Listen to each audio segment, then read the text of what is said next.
Hello and welcome back to your Emma. This is your third time on Getting a Lift. So Emma's come the day to share our birth story with Baby Fiadh, who is actually here, but she's out of the picture right on cue. As we started to press the record button, she needed fed, so that's fine. We'll just go with the flow. So just a wee very quick recap then. Do you know it's a whole year, August last year? I know. That's mental. I know. It's actually just about a week off a year. So Emma was first on Getting a Lift last August, sharing it was initially your domestic violence story that you were sharing from your ex-partner, and then you came, so then you told us all that you were HIV positive at the end of that, and every single person that watched it nearly passed it watching it, including me, and I was here. So then a few weeks later, about a month later, we did the one where you enlightened us all about HIV and really what it means now compared to what it used to mean in the 80s, and it's completely different. And now Emma's had another baby, wee Fiadh, who is 6 weeks old. 6 weeks. So I don't even know your birth story. I only know the wee bits that you've shared on Instagram as well. So this is all new to me as well. And there's a couple of things. So they're sharing a birth story just for the sake of sharing a birth story for other women who are in the same circumstances, you know, going to give birth, the apprehensions that you have, etc., etc. But there's also sharing the birth story and everything from beginning to end, even like the pregnancy, as an HIV diagnosed person. So, where do you want to start? Oh my God. Well, I mean, my pregnancy was like completely different from Finlay. We are like, and that's how I always knew I was having a girl, because you did say that to me. I just knew because, pardon you. I don't even know how they say like don't work with animals and kids. This might be why. So better out than So my pregnancy, it was different, and it went so quickly as well, and I just felt like I didn't get to really enjoy it the same way that I did with Finlay. But that is also really normal, because speaking to loads of people that have had multiple children, they feel the same, because you can't give all your time, you know, like when you're just having one, it's only you, and you just like you're concentrating on you and your body and everything. You and your bump, there's not a lot going on out with that. So it was like totally different. It was quite chaotic, and I had loads on as well. So I was working, but I was doing a lot of stuff for raising awareness about HIV. So I was doing loads of articles and interviews. I started doing training to become a positive voices speaker. So that's like going about the country and sharing your story. Wow. So I started doing all that, and now I'm like, oh my God, that was mad, because I was doing so much, and then I was also pregnant and dealing with all that stuff as well, and then the amount of appointments that I had as well when I was pregnant. So it was quite challenging, and I think I felt like when I was pregnant with Finlay, I really enjoyed being pregnant, and then when he arrived, I kind of was like, oh my God, like actually now I need to deal with this baby. Whereas this time around, I was like, I'm over this. I'm over being pregnant. I just want the baby to be here and everything to kind of fall into place. So yeah, the pregnancy wasn't great, but I think it wasn't the worst. And I think what I experienced was normal. But I think also because I had gone through pregnancy with Finlay, and I've mentioned this before, that the amount of appointments and things that I had, and all the kind of like checks and things, at that time I felt like I was being looked after, and it felt like a good thing. But this time around, I started to challenge things more and question things like, why am I having to come here? I'm healthy. Like, I don't understand why I need to do all these things, all these tests. And so I felt more empowered this time around, I think, because I knew what to expect. But I thought I was a bit of a nightmare for the doctors. But actually, I seen my consultant the other week, and she said that actually she said it was a pleasure to deal with. So, and I think she liked that I challenged everything and I made her go away and look into things. And she's now going to try and change a lot of the policies and procedures as well around living with HIV.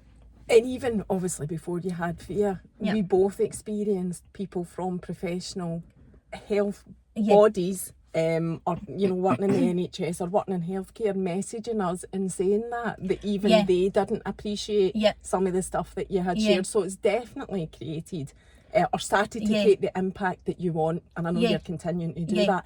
I remember you saying, and I'm jumping forward quite a bit here, but it was part of your research. I remember you saying that one of your biggest concerns when having Finlay was the information that you were, fed at the time, if you like, about breastfeeding. And that was a big thing for you. But you did all your research on that as well, didn't you? Was that so as soon as you found out you were pregnant with Fia, was that something that immediately concerned you? I think I felt like, I'm going to do this time and no one's going to stop me, because it was, and it's so silly because the midwife that said that to me at the time, like, I don't think you should breastfeed your baby, she wasn't even my midwife, and I seen her at like the start and the end of my pregnancy just as it happened, and she, on both occasions, she said that, like, no, it's not really right. And for Fia? No, this was with Finlay. And I really let that, I can't believe how much I let that, get to me, where like, when I was pregnant with Fia, and as soon as I mentioned I want to breastfeed, it was like everything kind of fell into place, and everyone just, all they wanted to do was support me and help me to do that, and do it safely, I suppose. So whereas I never had that before, I think I was put off right from the beginning, and no one encouraged me or said like, do you want to try it? It was like it's probably one of the only things I feel like they kind of left me like, I made my mind up and they just left it at that. Whereas there's other things I feel like they try and push on you, like contraception. Like, honestly, I'm sick to the back teeth of hearing, like, every appointment it was like, so have you thought about contraception yet? And I'm like, I'm not even giving birth to this baby and you're asking me. And I just feel like there is a lot of things, and that isn't just for me. I think contraception, for example, is something that's pushed, and it's like, like I had our 6-week check yesterday, and even the GP said, oh, have you thought about contraception? And I was like, well, no, like I'm just not in that place. I know. I remember that. I remember because I talked about that in my stories years ago when I was first on Instagram. And this is just my personal story, but they're asking you about contraception when you've barely given birth, and you're like, I really wanted to say, if you think he's coming anywhere near me, you and him are on the plums. It was just, that was just me though. I think that's how I felt about it. I know, and I think as well, like, so their reason is like, oh, you're very fertile just after you've had a baby, so and I think one of the times they said, like, and after you've just had a baby, your body is still recovering and things, you don't want to have a baby straight away. But you know what, some people might want to, and that is everyone's choice, so I just feel like, why are you bringing this up? Because actually it's my decision. So anyway, I've digressed a bit, but I felt like with breastfeeding this time, it was very much like, okay, that's what you want to do, right, we're going to get everything in place to help you with that and support you as best as we can. So that was that. Yeah, right. That was so we jump forward a wee bit, because we will talk more about the breastfeeding. But coming back to the actual birth and leading up to the birth then, because I know that you were determined to have a different experience. And when I say different, what I mean is everything to be your choice. And that you weren't pressurised into doing anything differently than what you wanted. So what was that like the healthcare appointments and making your feelings known about you being the one that was driving the route that you're going to take, rather than the healthcare people? How did you find that? Well, or was it quite easy? It was fairly easy. I mean, I did feel at times like when I was going up, I was like going up for a fight, and then actually I didn't need to. But I think one of the things I've realised is that when I used to tell people Finlay's birth story, a lot of the times I was telling it and I wasn't telling it from an HIV perspective, so it was probably difficult for people to understand like how, I'm trying to think of the word, like, well, for me, I've realised that I was probably quite traumatised from it. How impactful it was on you. Yeah. So well-being. People didn't understand, like, you know, when I'm telling them, like, I've got 12 hours to give birth, like, no one understood the pressure that I had on, you know. And actually, we've not even touched on that. Yeah. And I need to be mindful of the fact of what I know from Yeah. you and your stories and whatever, Yeah. and what people might not know listening to this. So the HIV diagnosis, how does that, the actual having that diagnosis, impact wee Fiadh? Does it impact her? I know the answer, but it's for the sake of letting other people know. It doesn't. But the C-section thing, when I spoke to so in my mind, so when I had Finlay, they were like, yeah, if you've not given birth after 12 hours, then you need to have a C-section. So I was thinking that like 12 hours was going to be up and someone was going to come in and go, right, Emma, that's you. But this time around, they were like, no, that's not how it happens. And I realised, oh, actually, if it got to that point, they can only advise me and say, well, we think it probably be better if you did, but it'd be my choice whether or not I did. So I was learning that I had choice this time around, and I didn't feel like that before. See that 12-hour thing? You're absolutely right as well. People, especially first-time mums, I mean, there's loads that I've even learned from my own personal experience that I didn't know you had choices. But the 12 hours thing is universal. That's not just HIV. Yeah, so I didn't know that. But and everywhere else, I think I'd mentioned that the last time, was it's like 24 hours. But for some reason in Scotland it's 12. And I'd questioned that and they were like, well, we don't even know. Like, they were like, it was an outdated thing. It was something that was brought in the 90s.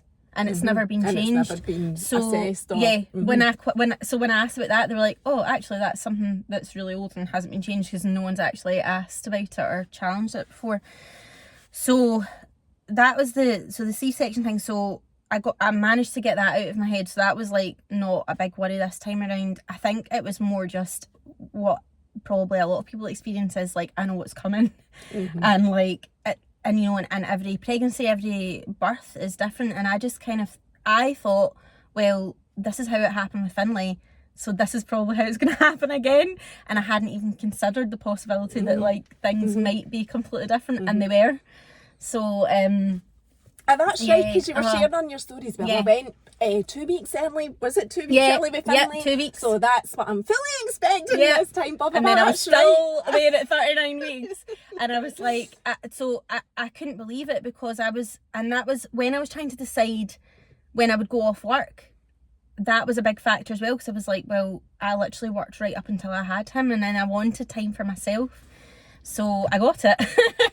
But then also, you were like, okay, 38 weeks has passed, like, I would have had him by now, why is nothing happening? So by the time I had her, I was at the point where I was like, well, she's not coming, like, she's going to be late. So I'd kind of relax a wee bit, and that's probably how that ended up happening. So how far were you when you had her? Did you get to 40 weeks? No, 39 plus 3. Right.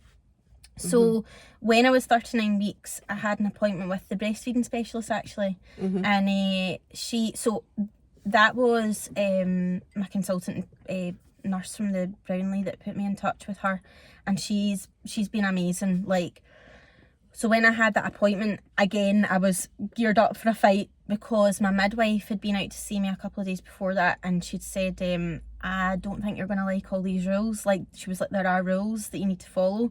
For breastfeeding? Yeah, and she was like, I don't think you're going to like it, it's really strict.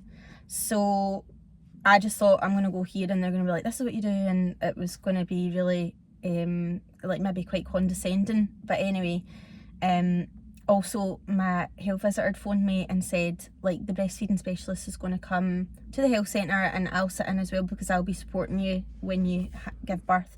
She was like, but we need to have a conversation about how you're going to breastfeed safely. So even at that, I was like, what do you mean breastfeed safely? Like, I'm allowed to breastfeed. So I kind of got the impression that even she didn't really understand how it was going to work, and she just heard HIV and thought, oh my god, like, what am I dealing with here? So when this woman, the breastfeeding specialist, came, I'm sure she is a midwife, if not she's a nurse or whatever, but she came in and she just took complete charge, because that's her bag, like she knows exactly what she's talking about, and she just took over the whole appointment, and my health visitor didn't get a word on edges. It was quite funny, but she just, and I don't mean that in a bad way, it was just because I thought I was going to be met with a lot more resistance, and this woman just came in and just like told me how it was, and in a way that I felt, well, when I came away from that appointment, I was like, oh, I can do this. Like, I felt excited about breastfeeding and I felt empowered. And whereas before I went into that appointment, I was really nervous and thought, oh my God, I'm going to have all these rules that I'm going to have to follow. How am I going to do this? What are the rules?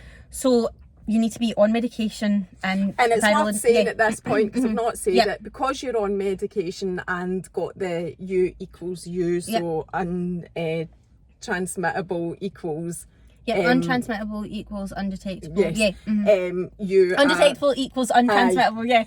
U equals U means that it's non-transmittable, even to Baby Fiadh, and we are breastfeeding, and everything like that. And science is so wonderful, and we're so grateful that it's like that, that it allows you to basically lead a pretty normal pregnancy and birth and breastfeeding. But as you say, there's a few rules. So that's one of them. You need to be undetectable. The second one is that if you've got mastitis or anything like cracked nipples or anything like that, you don't have to stop breastfeeding. If it say it's like one side, you would only be able to use the other breast. And then also they've got a milk, like a donor milk bank, so people donate their breast milk.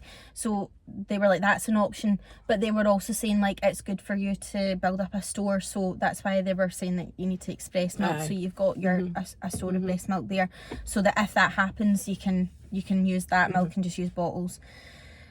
So the mastitis and the cracked nipple thing, and then also you need to have a healthy tummy. So like if I have like sickness or diarrhea, I think at that point I need to stop. I think that's when I need to switch to formula, because it's like, it's like anything. It's like if you're taking the contraceptive pill and you're sick, you don't know if it's still in your system. You know, doesn't work the same. It doesn't work the same. So I think that is the only time that they'd be like, right, that's it, game over. So luckily I've been really I've been healthy and I've not had any problems. So that's the kind of, it's called the safer breastfeeding triangle. So that's the 3 things that you need to make sure that you're doing so that you can safely breastfeed. And other than that everything else is just completely normal. When I say normal, just like everybody else, and you do what you can do as long as you feel happy doing it, whatever. So that's really the only thing that I suppose is different. And actually the U equals U thing, I didn't realise until I was pregnant, only relates to having sex. It's not actually applicable to the no, it's not. Right, so that's but my mistake. I mean, there's very little cases of it being transmitted that way to the baby. So it's quite uncommon. It's really uncommon. That's interesting. So also, well, I was going to mention this later, but like when she was born, she had to take a 2-week course of medication. So it's like like antiretrovirals, so even though when she was born they took her blood and she wasn't HIV positive, they still just give that as a kind of just a procedure. Safety. You can't be overly safe. So she took that, and then they did her bloods again after the 2 weeks, and again she's still negative. And then because I'm breastfeeding, I'll get monthly bloods, and she'll also get monthly bloods, just to make sure that everything's still okay. But that's really, I think, the only difference. But also the breastfeeding specialist so that was like, that appointment was the Thursday, and she said you should go home and you should do some hand expressing to get colostrum. So if you're in the hospital and maybe if your milk hasn't come in or whatever, if you're struggling, you've got that there and you can give it to the baby, like just get your partner to bring it up to the hospital. So she said, you might go into labour because like this might get you excited, and also if you're hand expressing, that might put you into labour. And I kind of knew that already. A few people had said that to me.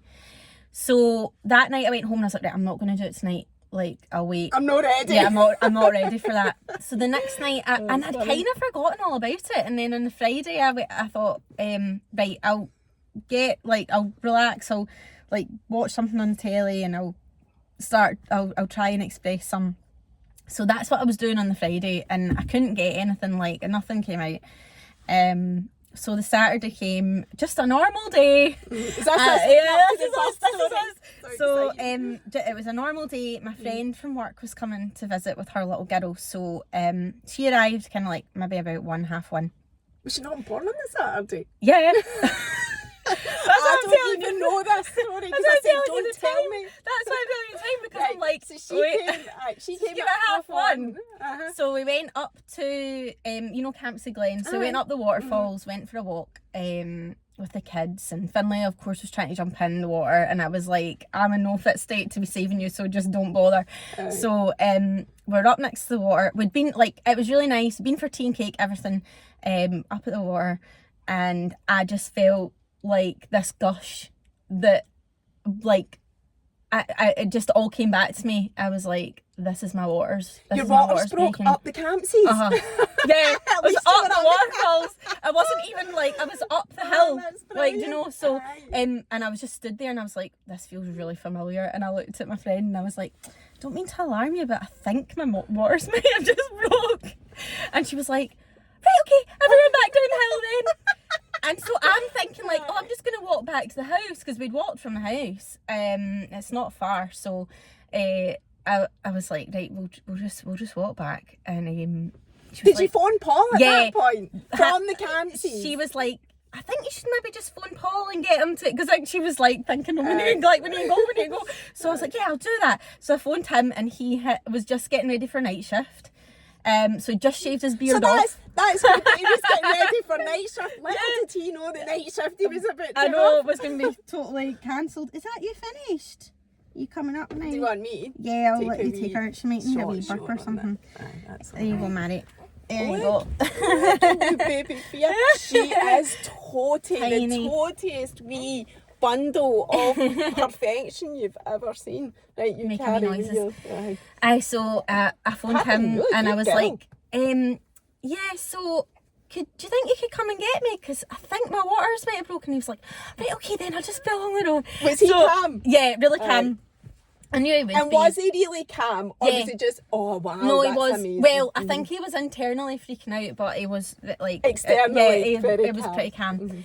So he came and got us, dropped us off, and like my friend was like, oh, this is so exciting, she's waving to me, and like so she was really excited. So where was Finlay? Oh, he was with me, because we took the kids up on a walk, so we all got in the car, came back down the road, and so actually I'm glad that it happened the way it did, because one of my worries was like, what if Finlay's in nursery and I need to, how are we going to work this? So my mum was going to take him anyway. So anyway, I got in the house, and I thought, right, I'm just going to check like what this water looks like, because I know what I'm looking for. Well, anyway, I went to the toilet, and and luckily I was wearing maternity pads, because I knew like to do that. I never did that. I didn't do that with Finlay, but I think I just remembered, and because the time was going on, I thought, I'm going to just do that just in case. So I looked at my pad, and it was just blood, pure blood. And that's not a good sign, is it? So I just panicked. I just started freaking out, which as well, like when you've got another child there, like Finlay was there, and I thought, I don't want to scare him. Pardon you. That's okay, get you comfy. I don't want to scare him, but I kind of couldn't help it. Like I just totally broke down. So Paul was trying to keep me calm. He's like, it's fine, like we'll just like get to the hospital, and did you phone them? Yeah, so as soon as I got in the car, I phoned them, but obviously like I couldn't get through to triage. Like it was like just engaged. So I phoned the switchboard, and they were like, we'll put you through to the labour suite. So the woman that I spoke to, the midwife that I spoke to on the phone in the labour, or not labour suite, the labour ward, she ended up being my midwife in labour, so it was quite good. But yes, she was like, it's fine, just come up to the hospital. So dropped Finlay at my mum's, and my mum obviously was like really excited, but then so she was like, yay, and I got out the car, and I just went, and I just burst out crying. She was like, what's wrong? I was like, there's loads of blood. And she was like, oh no, oh Emma. So I'm like I'm giving Finlay a hug, and I honestly was thinking, like, I don't know if I'm going to have a baby to bring home. Like, honestly, that's how, and I feel emotional, like, actually even thinking about that, because, and when no one said that at the time, you know, I never said it to Paul, and it was only afterwards that Paul, you know, weeks later, that Paul was like, oh, you know, we nearly never had her, do you know, because that is what I was thinking, was like, this baby is not going to live. So my mum later told me that, like, she was trying to keep herself busy and was like hoovering and all that. It's like, just so she didn't think about it. But yeah, so I thinking about it now, I'm like, probably shouldn't have said that, but I just could, like, I was just so worried.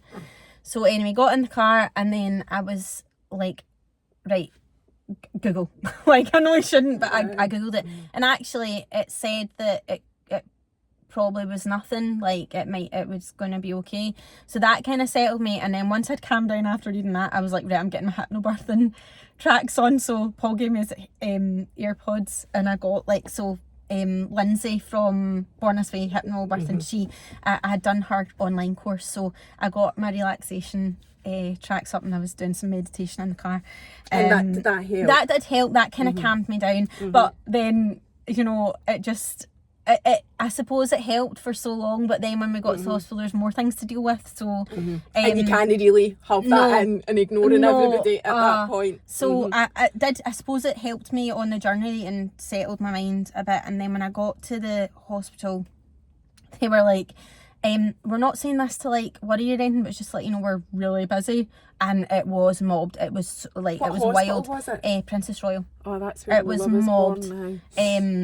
Oh, it was wild. Like, so there was just, like, it was so noisy and everything as well. So anyway, they took me into the triage room, and they were like, right, let's have a look. And even the midwife was like, oh, that's quite a lot of blood. And it just kept coming and coming. She was like, are you getting any contractions? And I was like, well, no, but I think by that point I could feel like something, but it wasn't like with Finlay where, like, I was already having contractions when my waters broke. So she was like, right, okay, we'll need to get a drip in you. And I was like, no, you're not doing that, because one of the things that I had said in my birth plan was, I don't want a cannula in me, like, unless I really, really need it. But, well, I really did need it at this point. So they were like, no, well, you need to, because we don't know what we're dealing with here, so we need to get a cannula in you. And is that for the hormones to bring on the labour? Yeah, basically? So actually that's what ended up happening, because they were like, right, okay, we just need to check that baby's okay. So they put the monitor on, and they're like, right, heartbeat's fine, everything's fine. That must have been a huge relief. Yeah, that was a relief. I'm trying to think how it all happened, because the cannula thing set me off, and Paul had to keep saying to me, like, it's okay, like, this is, like, you know, you need to just remain calm, and, like, this is all, like, all good, like, when and it's not the way that you planned it, but this is the way it is now, so we just need to deal with it. So the cannula thing set me off. When I knew that her heartbeat was okay, that was, like, that settled me as well. And then a doctor came in and said, so we need to get you up to the ward, like the labour suite. Oh my goodness, lady. That's me. That's what I need to, you know. Well, when I'm in public and she does it, I need to be like, oh, Fia, because I don't want people thinking it's me. So this female doctor came in. She was like, right, we'll need to get you up to the ward, and we'll need to scan you and check if your waters are broken, and just, so you might need to go to theatre, or we can give you a hormone drip. So we'll just take it from there, so that's fine. So no one mentioned that another doctor was going to come in, but this male doctor came in. Did that have an impact on you? No, but because when he came in, because everyone else, you could kind of see they were panicking and a bit worried, which was making me go, like, you know, what the hell's going on? Because I'd actually even said to the midwife and the female doctor, like, why is this happening to me? And they were like, well, it might be that your placenta's come away. Right, and this was the whole time still the concern about the bleeding. Yeah, they were still concerned about the bleeding, so they were like, this might be why, but we don't know, so that's why we need to get you up and scan you and find out what's going on. So anyway, they went away, and I'm just, like, sitting there, like, trying to be calm, but also freaking out at the same time. And this male doctor came in, and I'll not say his name or anything like that, like, but he was a Greek doctor, right? So I'm not going to. People will know. I'm but he was. But I've Because my always said, dentist is Greek, and when I talked about him, there was Everyone lots knew. of people knew. Aye. so I'll not say his name or that he was Greek because I'm not going to do his Not my dentist, accent. the I'm not going to orthodontist, try and do his sorry. accent. Aye. But he came in and was like, hello. And me and Paul were just like, who the hell is this? Because I'm thinking, this doctor's not for me. Like, I've just seen a doctor. And no one said that he's coming in. And he's like, how are you? And I was like, I'm okay. And he's like, everything's fine. Baby is fine. We're going to get you up to the ward and blah, blah, blah. And I was like, okay.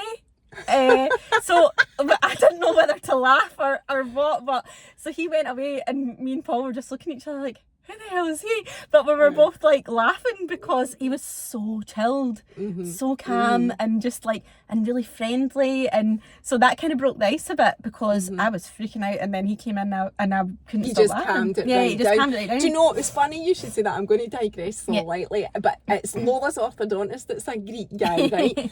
And when Lola was, obviously she's no giving birth, right? But she was up to high dough about getting braces. And I'd said to the dentist, the Greek guy, Lola's really like worried about this. And he had said, and why is that? And Lola, like, same, just totally calm.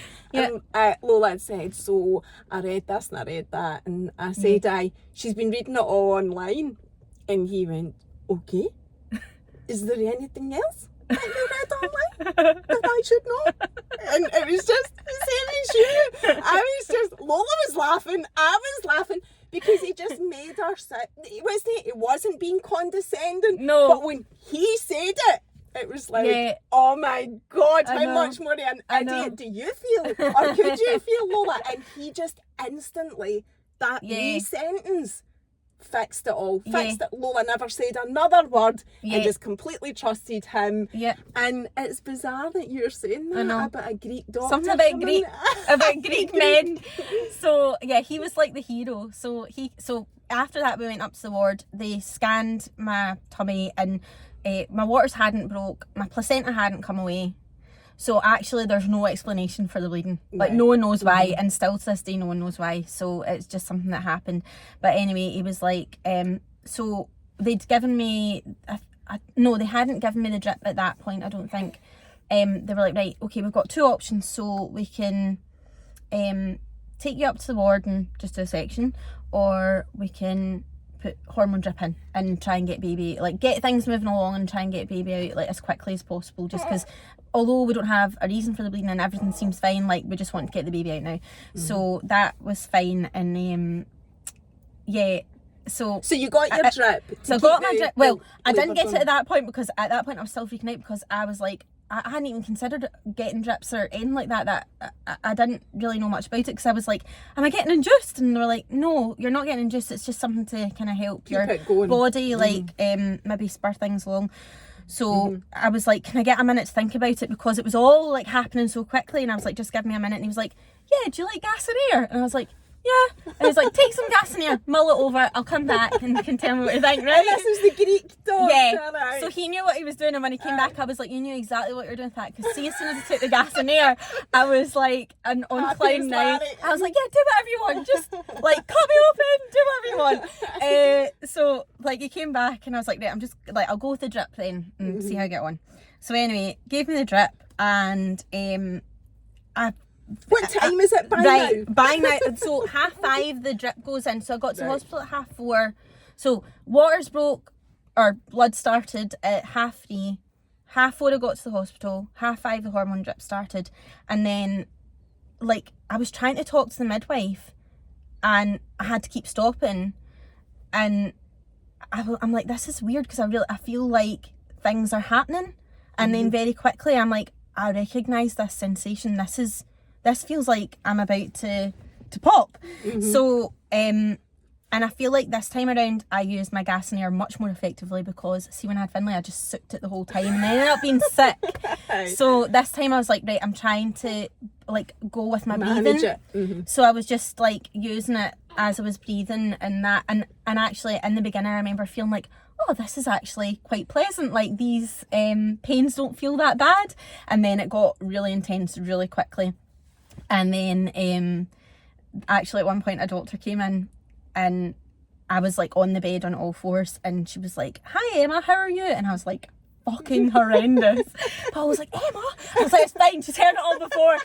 And she was like, "Okay." So all these people were coming in to introduce themselves and checking me and everything. And I think I have a feeling that it might be because I was really specific about my birth plan this time around, and I think people were trying to like make themselves known and make me feel a little bit more comfortable, because the last time when I had Finlay, literally a doctor came in, like a consultant came in with like about 10 other people, like students and all sorts, and basically announced to the room that this is Emma and she's HIV positive. So I think because I'd been so like vocal about things that I didn't want this time, they were like trying to like keep me sweet. So yeah, loads of people were coming in. I still don't even, I knew that people were there and I was aware of it, but I was so like in myself by that point, and just trying to focus on my breathing. And then another thing that I did was, this is one of Lindsay's techniques, was like the going to your kind of your happy place. So I was trying to like picture Finlay. I thought my happy place was like a beach with waves and all sorts, but it turns out that it's Finlay. So I was like trying to picture Finlay like playing, like I think that morning he'd been playing on the floor and with his toys and having wee conversations, and I was trying to like think about that. Time to go back to Mum. Dear. You've definitely got that. She's roasting as well. Maybe put the window down a wee bit. You want my arm warm as well. Are you still needing fed? She's maybe just got I wind. think people will definitely hear that one. Oh. Sorry. That was the radio coming on as well. Just put the window down a wee bit. So yeah, so she ended up being born at 7:30. So it was 2 hours. God. So like from when the blood started at 3:30, so that was like 4 hours. So it all happened really, really quick. But what was really good was this time around I felt so connected to my body. Like when I had Finlay, I felt really disconnected, where like they're telling me to push and I thought like I don't feel ready, but I did anyway.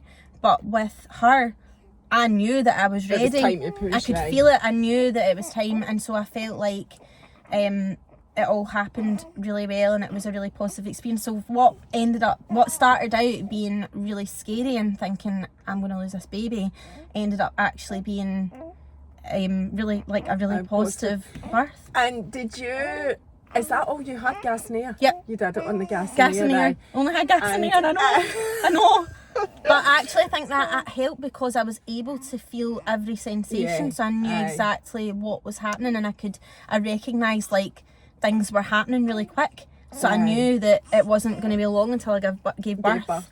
So your birth plan, what was your birth plan? I'm like, what did I say? I think I probably said mostly things I didn't want than what I did, but my birth plan was basically, I'm trying to think actually, because I didn't go to anywhere to plan. I'd always said that I wanted a natural birth. I wanted a water birth. And actually at one, because the last time they'd said when I went up you can't have one, and then ended up getting the pool and not liking it, but I thought, well, I want to try it this time. But because I had the bleed, they were like, you can't. And that's not to do with HIV, that is just because I had like a significant, I think they call it a significant vaginal bleed, so they were like, you can't go in the water. So that would have happened for anyone. And I did turn to the midwife when I got up to the ward, and I was like, so I take it my water birth's out of the question? She was like, yeah, I think so. And I was like, that's fine, I'm okay with that, like, because I kind of knew. But that was one thing I said, that I wanted that. I had said that I didn't want cannulas, and I knew that when I went up that they were going to be like, put a cannula in, because that's just standard. And I was like, well, I don't want that, why do I need it? Like, if I don't need it, why are you doing it? So that was another thing that I said I didn't want. I'm trying to think what else, because it was pretty specific, and actually they had sent it up to the wards like weeks before I went into labour, so people were aware that they were like, knew I was coming. And I think they were probably thinking, God, this woman's going to be an absolute nightmare. And apart from being a bit dramatic and moaning, I think it all went fine. And like the midwives, do you know what, honestly everyone was amazing, everyone was so lovely, and I couldn't have said that about Finlay's, because like although like my midwife, everyone was lovely at that time, there were things that happened where I just felt really, that I just felt the stigma, I think. But this time was, I mean, it was amazing. Everyone was so lovely. I can't say that enough. My midwife was just so nice, really supportive. And then obviously when Finlay was born, I didn't know if I was having a boy or a girl. And I just remember like this feeling of like, I couldn't believe that it was over because it happened so quickly. So I just kept going, oh my God, I've done it. I can't believe it. I can't believe it's over. I can't believe it. And I kept saying it over and over again, like, yeah, you did amazing. And then because I didn't know what I was having, they were like, and look what you've had. But I was just totally like away with the fairies. And they were shoving it in my face. And I was like, what am I looking at? Like, because I'd forgotten about the fact that I didn't know that it was a girl. They're like, you've had a girl. And I was like, oh, a girl. Like, and then I was back to saying, oh, I can't believe it, I've done it. But, the other thing I'd said that I wanted was the cord cutting. Like, I wanted delayed cord cutting. And that was a whole issue. But that was something, again, that the consultant had gone away and researched and said, well, actually, the benefits kind of outweigh, like, any negatives. So they delayed it for, I thought they were only going to give me 60 seconds, but they gave me 2 minutes. So so you got that, you got your my delayed cord cutting. So I got that. That's probably the only thing I got. And Paul cut the cord and everything. And yeah, I remember that was a big issue. Like, but it was good because I worked with people to resolve that. So and that's something that they're going to look at changing for like future women that maybe are pregnant. Because I would never have known about the benefits of that had you not mentioned it anyway. And then when you Google it, you learn what the benefits are. And I didn't know anything about it. It was probably through, I didn't know it was a thing even with Finlay. I'd never heard of it. There were a lot of things actually this time around, like because I went to pregnancy yoga. So it was quite good because I went to that, and Ashley, who runs that, she's a doula and a midwife as well. And then I had obviously Lindsay's course, so it was quite good because I had loads of information this time around from both of them. And that was something that I think we had maybe talked about in class, or people had mentioned it. So I didn't even know that was a thing until that. And that's why I think that those groups are so important in pregnancy. You know, like I went to the antenatal classes when I had Finlay, and they were nothing like the yoga class or like even Lindsay's course, because basically all they do is talk about pain relief. And the midwife I had at my antenatal class with Finlay was like, everyone should get an epidural, it's amazing, do you know? And that was it. Oh God, that's awful. I know. So going to Ashley's yoga and doing Lindsay's course was really informative. Like, I learned things that I didn't know when I had Finlay, and sometimes I suppose there were things and I was going, oh my God, I can't believe I didn't know about that Finlay. Like, what if that had happened and I didn't have any knowledge of that? So it's really I can't say enough how important or how beneficial those classes were, you know, for knowing your choices and meeting other women as well. And because I didn't know I had a choice. Even like, I suppose I just thought, oh, I've got this diagnosis, so I'm at mercy of the kind of medical profession. But now I'm like, well, actually no, like that is my choice. Like, I'm, you know, in control of my body, and I suppose it's my child as well. So if I make these decisions and something happens, then that's on me, not on them. And that's right, and that is the same with everybody. And I knew that after as well. It's funny, there's just so much you don't know before it actually happens to you. So you had so what time was that on the Saturday, did you say? 7:30. 7:30. So 2 hours from the hormone drip. So it was amazing, so quick. I mean, it was really intense, like, and I remember afterwards thinking, like, I am never doing this again. But, you know, a couple of weeks passed and you go, I don't know, I'm not going to say never, but, like, just not anytime soon. Oh, you're a braver person than I was then. But no, she's here and she is incredible. And her hair, all the hair that she's got, she's amazing. And Paul is just besotted with her as well. And so, bringing her home, when did you bring her home? So I was in the hospital for 2 days because I knew this would happen because I was breastfeeding and my milk hadn't come in, and my milk hadn't come in even when I left the hospital, but I think they were just trying to get me to express but I wasn't getting anything. Like, I couldn't do it.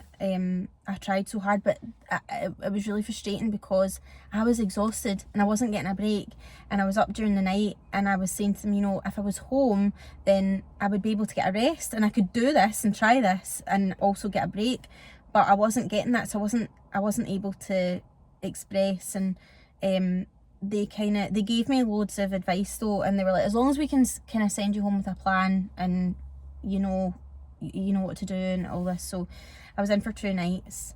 Yeah.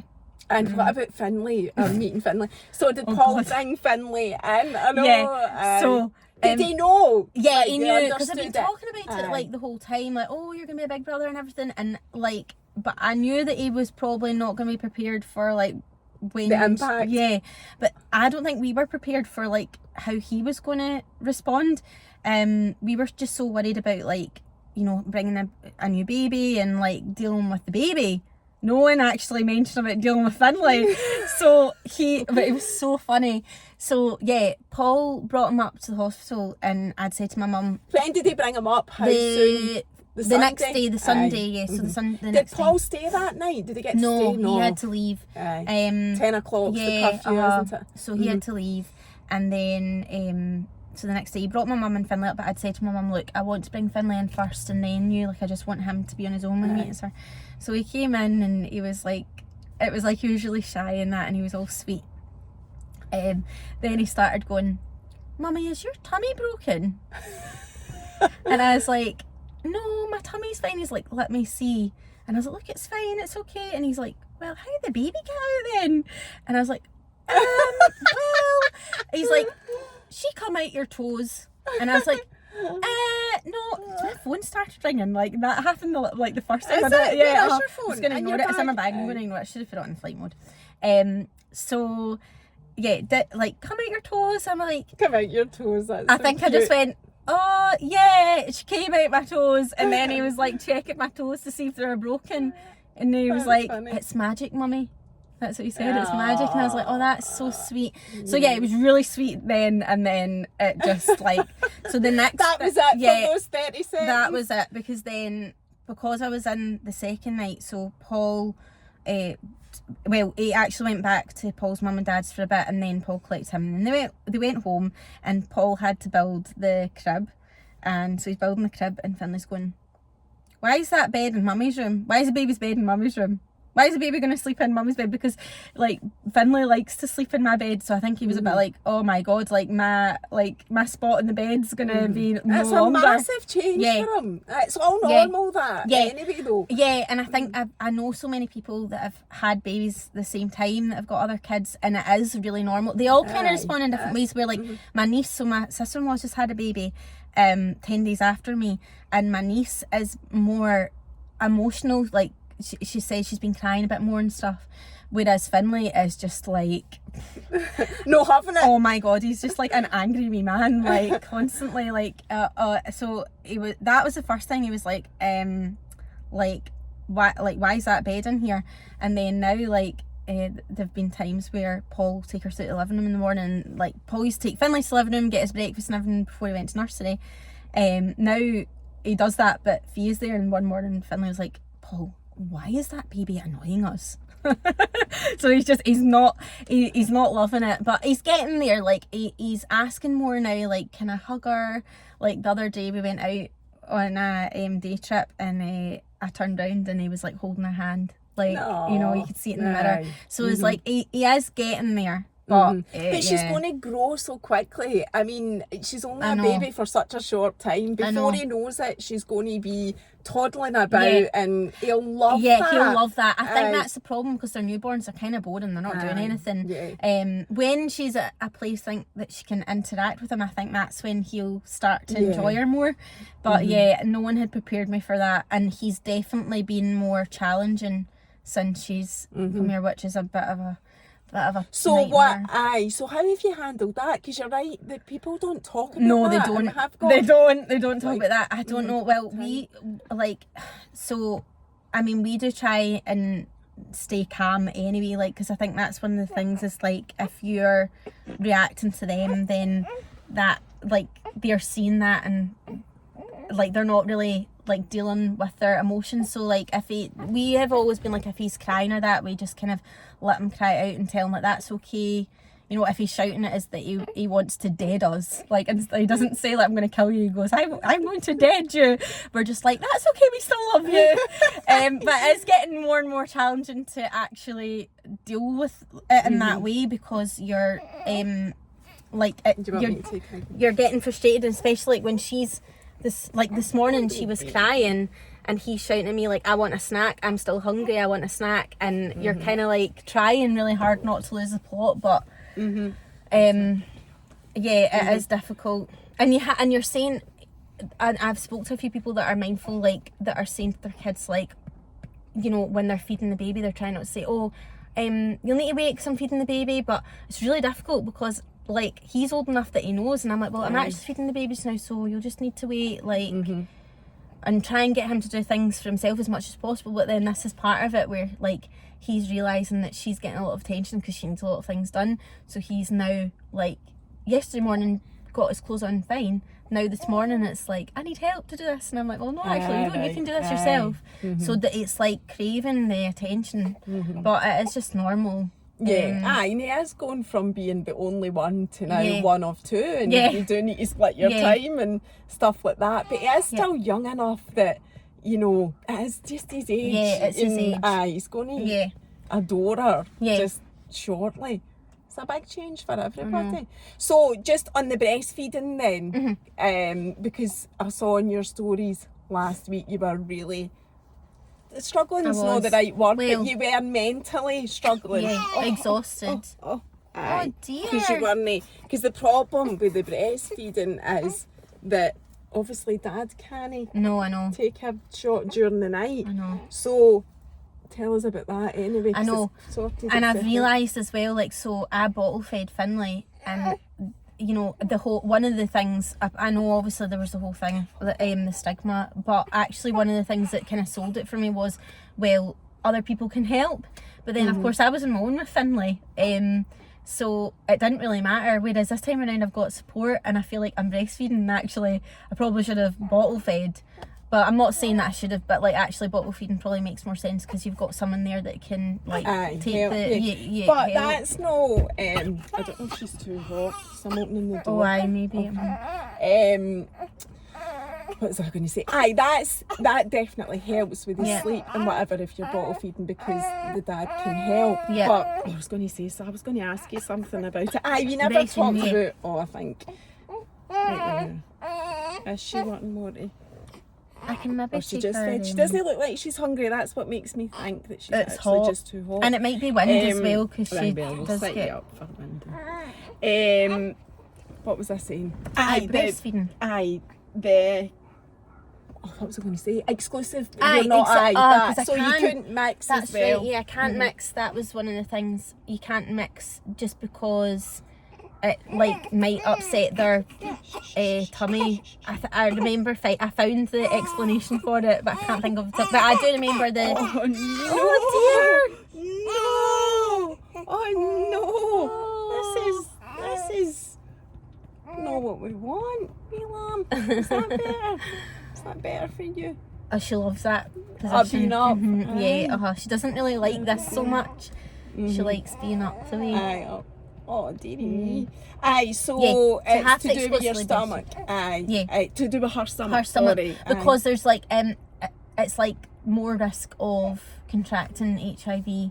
Although the chances are really low, but they just say like to breastfeed exclusively for that reason. What is wrong? Oh, we've got a petted lip as well. Oh no, what about a wee bit of rocking? There we go. That'll do fine. That'll do me just fine. I have to say, with your angry face, you look like your dad. Which is funny because he's like the least angry person. I know, he's the most calm. I know. He's like that frown that's totally I know, and I think that too when she does that face. Like, it just makes me think of him so much. Oh no.